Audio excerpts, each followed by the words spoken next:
All right, welcome. If you are gearing up for your AWS AI Practitioner exam, you are in exactly the right place. We are about to break down the foundational mechanics of generative AI. These are the core concepts you absolutely have to know to ace your certification. So let's dive right in.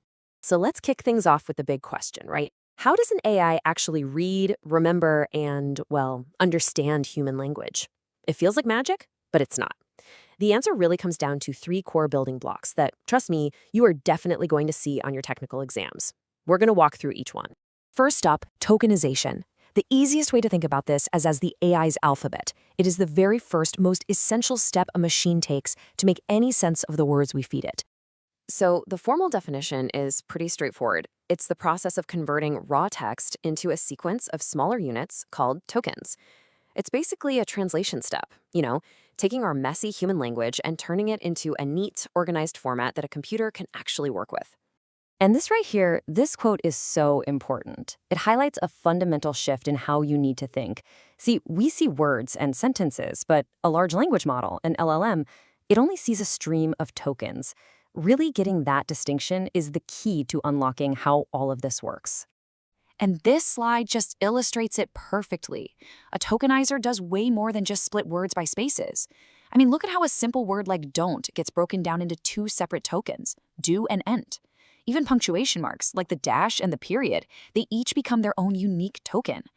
This level of detail is what allows the model to grasp word structures and relationships so deeply. So why bother with all of this? Well, the reason is crucial. Computers are just absolutely amazing with numbers, but they're not so great with raw, messy text. Tokenization gives a unique numerical ID to every single token, effectively turning our language into a structured, computable format that machines love. Okay, so the AI has its alphabet of tokens, but now it needs a way to actually remember them while you're talking to it. And this brings us to our second big concept, the context window. You can just think of this as the AI's short-term memory. A context window is simply the maximum number of tokens an LLM can look at all at once when it's figuring out what to say next. And it's pretty simple. A bigger window means the model can juggle more information, which leads to smarter, more coherent responses, especially if you're having a long conversation or analyzing a huge document. And this has kicked off an absolute frenzy among AI developers. It's often called the race for the largest context window, and it's all about expanding this memory to see who can build the most powerful and comprehensive models out there. Let's just look at the numbers for a second. I mean, GPT-4 Turbo's 128,000 tokens and Claude's 200,000, those are seriously impressive. But then, look at the jump with Google's Gemini 1.5 Pro. That's not just a small step up. It is a massive, massive leap to 1 million tokens. 1 million tokens. Just let that number sink in. This isn't just a little improvement, it's a complete paradigm shift in the sheer amount of information a model can handle at the same time. I mean, a scale like this was just science fiction a couple of years ago, and now it's real. But what does 1 million tokens actually mean in the real world? Well, get this. It means you could feed the model an entire hour-long video or 11 straight hours of audio or a massive codebase with over 30,000 lines, all in one shot. We're talking about the ability to analyze entire novels or huge reports in an instant. Now, for your exam, this is a really critical point to understand. A huge context window is incredibly powerful, but there's always a trade-off. It needs way more memory and processing power, which translates directly to higher costs, especially when you're running it on cloud infrastructure like AWS. So choosing the right model isn't just about picking the biggest number. It's about balancing that window size and its cost with what you actually need to do. So we have tokens, the alphabet, and a context window, the memory. But how does the AI get any real meaning out of all this? That brings us to our third and honestly most amazing concept, embeddings. This is what we can call the AI's understanding. So an embedding is just a vector, which is a fancy way of saying a long list of numbers. And this list of numbers acts as a rich numerical representation of a token. This is the process that turns those simple token IDs into something that actually captures nuance and meaning. And here's how that pipeline works. We start with the raw text, which gets tokenized into its numerical IDs. Then, an embeddings model takes each of those IDs and transforms it into what's called a high-dimensional vector, a really long, complex list of numbers that represents that token's unique place in the model's map of language.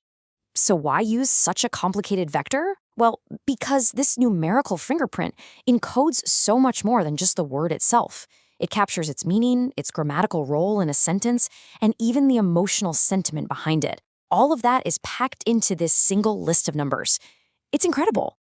Okay, but how does a list of numbers become what we think of as understanding, right? How does the machine know that king and queen are related, but king and car are not? The secret is all about measuring mathematical distance. In this giant, high-dimensional space, tokens that have similar meanings also have vectors that are numerically close to each other. The relationship between words is literally captured by how close or far apart their vectors are. This table makes it super clear. The vector for puppy would be extremely close to the vector for dog. The vector for cat would be relatively close too, since they're both animals. But the vector for house, it would be way, way over on the other side of this conceptual space because it's a totally unrelated idea. This is the magic behind how AI does similarity searches. Okay, let's tie this all together now. Let's see why mastering these three concepts is so incredibly important for understanding generative AI at its core. Here are your key takeaways for the exam. Just remember it this way. Tokenization is the AI's alphabet.